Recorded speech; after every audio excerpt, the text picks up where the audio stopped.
Asia का सबसे ताकतवर हथियार बनकर तैयार हो चुका है और कुछ ही समय पहले इसका सफल टेस्ट भी पूरा कर लिया गया है और अब पूरे एशिया में सबसे ताकतवर हथियार भारत के पास आ चुका है। लेकिन इस टेस्ट की खबर तो पहले ही आ गई थी, लेकिन पूरी जानकारी आना बाकी था। जैसे ये हथियार क्या है, करता क्या है, कैसे इसका मैकेनिज्म काम करता है, इसकी क्या खूबियां तो कमियां क्या है, इन सब पर हम विस्तार से बात करने वाले हैं। दरअसल डीआरडीओ ने एक वीडियो जारी किया है। भारतीय रक्षा मंत्री ने जैसे ही बटन दबाया, तुरंत ही हाइपरसोनिक मिसाइल, जो भारत की पहली हाइपरसोनिक मिसाइल है जिसका टेस्ट किया गया है, उसने बड़े ही शानदार तरीके से उड़ान भरी और अपने टारगेट को डिस्ट्रॉय कर डाला। उसी समय भारत के पास हाइपरसोनिक कैपेबिलिटी आ गई, यानी भारत हाइपरसोनिक हथियार धारक देश बन चुका है और ये रूसी मिसाइल की तरह है जो लॉन्ग रेंज मिसाइल है और इसकी मारक क्षमता 1500 किलोमीटर तक है। इसके अलावा एक बात और बता दूं कि वैसे तो रूस के साथ साथ अमेरिका और चीन का नाम भी लिया जाता है, लेकिन असल में रूस एकमात्र देश है जिसके पास असली हाइपरसोनिक मिसाइल है जो टेस्ट में सफल तो हो ही चुकी है। साथ ही साथ यूक्रेन के खिलाफ भी यूज की जा रही है, जिनमें किंजल,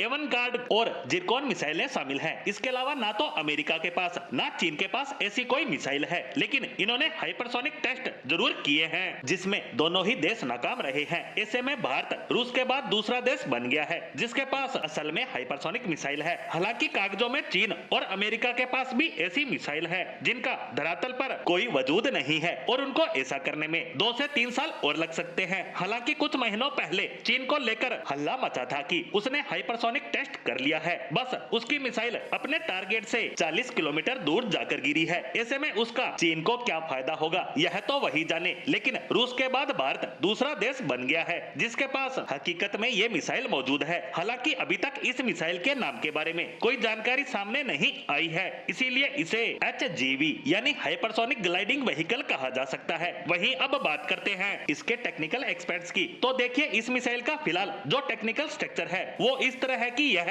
एंटी शिप की तरह काम करेगा, यानी हमारे जो कोस्टल एरिया है वहां पर सुरक्षा देगा। दुश्मन की कोई भी शिप सीमा में आती है तो उसे टारगेट पर लेगा, नेवल घेराबंदी को तोड़ने का काम करेगा। दरअसल यह नौसेना के खिलाफ ज्यादा डेडली होगी क्योंकि अभी तक एयरक्राफ्ट कैरियर या नेवल शिप को डुबोने के लिए उपलब्ध क्रूज मिसाइल के साथ समस्या ये थी कि शिप एक मूविंग टारगेट होता है। ऐसे में चलते फिरते टारगेट को निशाना बनाना मुश्किल भरा होता है क्योंकि बैलिस्टिक मिसाइलों की रफ्तार कम होती है। जब तक मिसाइल उस तक पहुंचती है वह 100 मीटर दूर तक जा चुका होता है। वहीं हाइपरसोनिक के साथ यह समस्या नहीं है, ये आवाज की गति से 6 गुना से भी तेज स्पीड से उड़ान भरती है और हमारी मिसाइल तो 9 मैक यानी 11,113 किलोमीटर प्रति घंटे की स्पीड से उड़ान भरती है, यानी ये दुश्मन को हिलने तक का मौका नहीं देगी। उससे भी बड़ी बात ये इस रफ्तार में ग्लाइड भी कर सकती है, दुश्मन के डिफेंस सिस्टम को बाईपास करके अपने टारगेट को नष्ट कर सकती है। और अब ये अजय हथियार भारत के पास भी आ चुका है जिसका काट दुनिया में किसी भी देश के पास नहीं है।